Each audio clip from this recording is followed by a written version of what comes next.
సిగ్గేమంటూ కొమ్మారెమ్మ ఊగాడింది.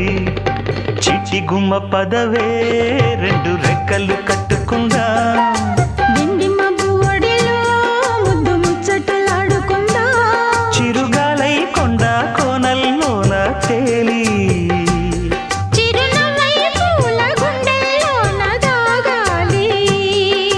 చిట్టి గుమ్మ పదవే